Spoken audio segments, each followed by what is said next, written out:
Guys দেখো, এক জায়গা থেকে আসতে না আসতেই লাকেজ থেকে হচ্ছে এই জামা কাপড় গুলো বের করতেছি, আর এগুলো হচ্ছে রাখবো এখন। মানে কি একটা অবস্থা দেখো, এই মানে ব্যাগ গোছানোর উপরে সবসময়। এই যে আমরা যে লাস্ট কক্সবাজার যে গেলাম, সেখান থেকে আসতে না আসতে আমরা হচ্ছে গ্রামে গেলাম। এখন আবার গ্রাম থেকে আসতে না আসতে এই লাগেজের কাপড় রাখতে রাখতে এখন আবার আমাদের এগুলো গুছাইতে হবে। তবে এবার আমরা কোন দেশে যাচ্ছি সেটা যদি তোমরা গেস করতে পারো, অবশ্যই এই ভিডিওর কমেন্ট বক্সে কমেন্ট করবা, যারটা হবে আমি তাকে রিপ্লাই দিয়ে দিব। অবশেষে আখির স্বপ্ন সত্য হতে যাচ্ছে। স্বপ্ন এখন আখির হাতের খুবই কাছে।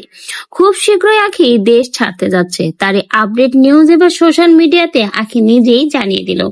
আখি বর্তমানে অনেক খুশি। একের পর এক ট্যুর, গ্রামে বিয়ের অনুষ্ঠান, বিভিন্ন জায়গায় ভ্রমণ শেষে আখি এবার অবশেষে জানিয়ে দিল খুব শীঘ্রই সে দেশ ছাড়ছে। এখন কথা হলো আখি তাহলে এবার কোথায় যাচ্ছে ট্যুরে, আবার কোন ধামাকা লাগিয়ে দিতে যাচ্ছে আখি।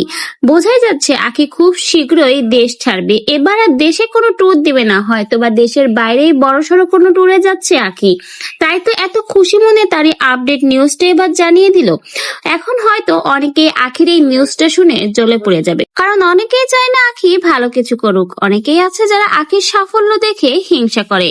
তাদের মধ্যে অনেকেই আখিকে নিচু দেখানোর জন্য প্রতিনিয়ত আখির পিছে লেগে থাকে। কিন্তু ভাই, ভাগ্য যার খুলে যায় তার তো যায়, আর যার ভাগ্য পোড়া তাকে যতই ঘষা মাজা করুন না কেন সে ভাগ্য কখনোই খুলে না। আখির ক্ষেত্রে তেমনটাই হয়েছে।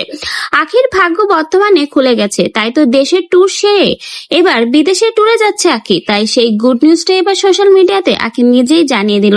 তো এখন সকলের কাছে প্রশ্ন হলো আখি কোন দেশে যাচ্ছে, আপনারাও গেস করুন তো। আখি এত খুশি, তাহলে কি আখি তার পছন্দের কোনো জায়গায় এবার ট্যুর দিতে যাচ্ছে?